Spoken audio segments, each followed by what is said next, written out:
Hollywood jóvenes. Gracias a la Internet, las estrellas jóvenes de Hollywood se conectan mejor con su público. La comunicación de masas está a un clic de distancia. With the new technology, I noticed kids creating their own sketches and performance vehicles, and they don't need all the equipment that they needed 25 years ago. They can shoot it, and they can put it on the computer. Miley Cyrus created a YouTube channel by setting up a video camera in her bedroom and basically singing songs, dancing, their own choreography. This is Miley Cyrus's own creation where she can kind of have the freedom to show her real-life personality and be herself. Thank you. Anyways, God bless you guys, and thanks for watching. Love y'all. Love you. Peace out. The Jonas Brothers do their own YouTube movies that fans click on. This is without any input from basically their management or labels. They just think, oh, if I were a fan, what would I want to see? And that's what they do. No se había visto desde los videos grupo tan atractivo y perfecto como este trío de Nueva Jersey, que apareció en escena en 2007. The girls love the Jonas Brothers because the Jonas Brothers have it all. Their music, they're cute, and they're boys. And they have a great lifestyle. They're very pure. It's what the girls really want to believe in. When you hear Jonas Brothers, the only thing that comes to my mind are thousands, if not millions of girls screaming. Girls are crying, they're yelling, they're going crazy. They want to rip the clothes off the Jonas Brothers. This is definitely very, very crazy. We enjoy all of our fans, and they're the best in the world. A pesar de vender más de 4 millones de discos y recaudar más de $12 millones tan solo en 2007, los Jonas Brothers siguen fieles a sus tradiciones familiares. Su padre, Kevin Jonas, era pastor evangélico. Él y su esposa, Denise, se mudaron constantemente llevando el evangelio donde fuera necesario. He brought the word of God to the people every single week, and he practices what he preaches. And whatever he says is the way he lives his life. Un estilo de vida nómada no evitó que Kevin y Denise iniciaran una familia. Su primer varón, Paul Kevin, nació en Nueva Jersey en 1986. Joseph llegó 2 años más tarde en Arizona y Nicholas vino en septiembre de 1992 en Dallas, Texas. Finalmente la familia se radicó en Wycroft, Nueva Jersey, donde Kevin aceptó un empleo en la iglesia Asamblea de Dios. Kevin Jonas was a wonderful pastor and an amazing worship leader. Music was a big part of our church also, and the whole family was always involved. It's a very musical family. The dad writes songs, he plays guitar, he would sing in front of his congregation, which led to him teaching his kids about songwriting, and there was always song in their household.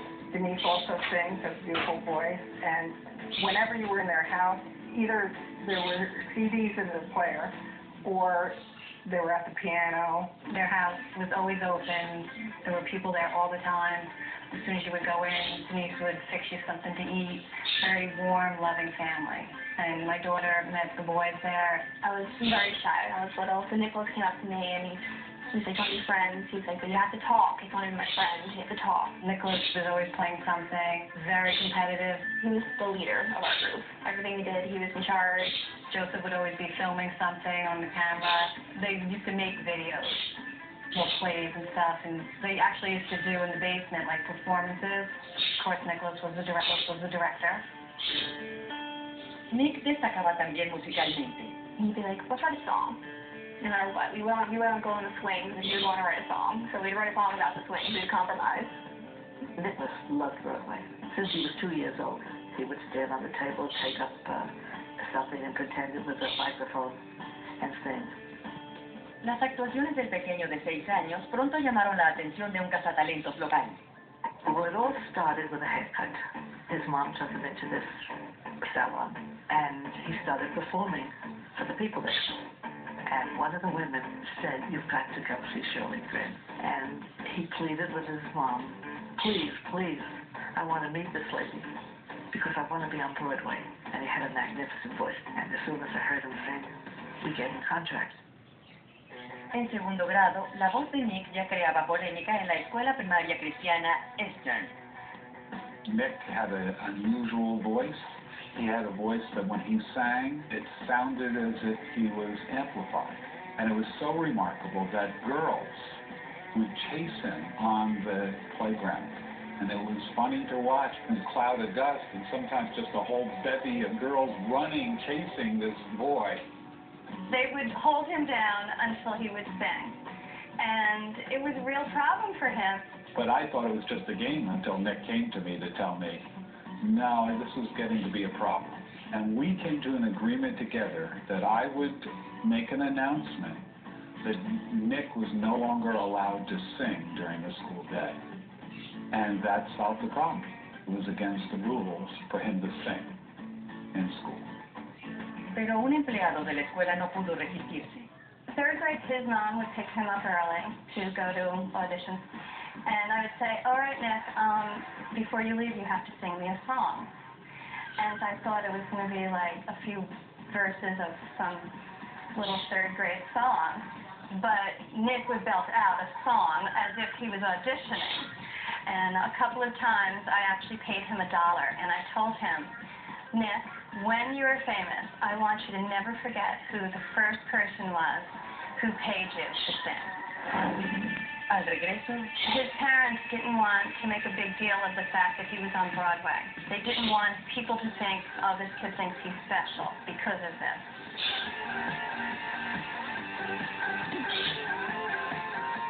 En Hollywood joven, una producción de Un cuento de Navidad. Pero no había nadie en el pequeño local. Se trataba del Madison Square Garden. The other two boys, I guess, got a little jealous. They said, I want to do this too. So then his mom and dad brought the other boys, Kevin and Joseph. And we started sending them out. We sent them on auditions and print and animation and everything in the business. Joe fue el siguiente Jonas en hacerse profesional en 2002. When Joseph was on Oliver, he took over the stage. We were all sitting there with our mouths open because we didn't realize how talented Joseph was. In the production of Oliver, the artful Dodger is one of the orphans in the orphanage who kind of finds cunning ways to get money and just is kind of a little scamp. He just came alive. And Kevin was doing his commercials. He did quite a few commercials. A pesar de su apretada agenda, los hermanos Jonas eran chicos normales. They were boys. I mean, boys will be boys, but Nick is the thinker, and he was always thinking whether it was music or whatever he was doing. Joseph was a comedian. He was so funny. He always made everyone laugh. And Kevin is the sensitive and very sweet, nice young man, very considerate of other people's feelings. Kevin was very creative. There was actually one day where I heard the paper cutter and a scream, and Kevin said, Miss Person there, Andrew lost his finger, and there's red stuff squirting everywhere. I, of course, freaked out, and they had planned to play this practical joke on me because it was my first year of teaching. Pero en el trabajo eran profesionales. Entre 2001 y 2003, Nick apareció en varios musicales, incluyendo Any Guess Your Gun y La Novicia Rebelde. They had a little crush on each other. The girl that played Marta, they're going to kill me for saying this. But we tried to make that work out. I mean, they were, like 8 and 11, so didn't really follow through.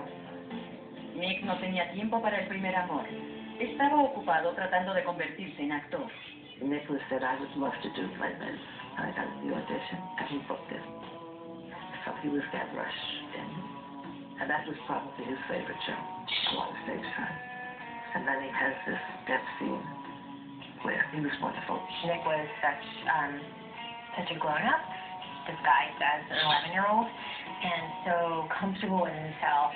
His parents didn't want to make a big deal of the fact that he was on Broadway. They didn't want people to think, oh, this kid thinks he's special because of this. So they really wanted it played down. Los padres de Nick lo alentaron a expresar agradecimiento.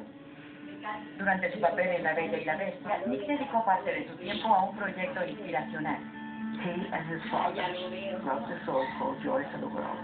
All the money that's received for the song goes to AIDS, goes to charity. And they both sat down, they wrote it, and it's a beautiful, beautiful song. It's just amazing, and we knew that big things were going to happen because they're just so talented.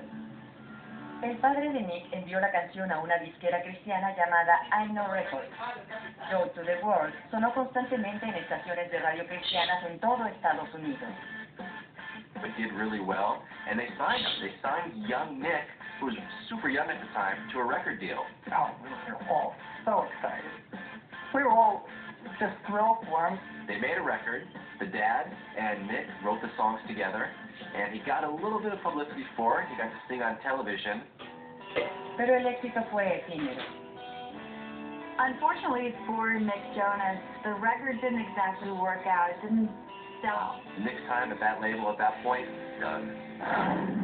Al regreso, Nick enfermo. Joe Jonas took notice to just how thin and skinny Nick looked, so he was taken to the hospital.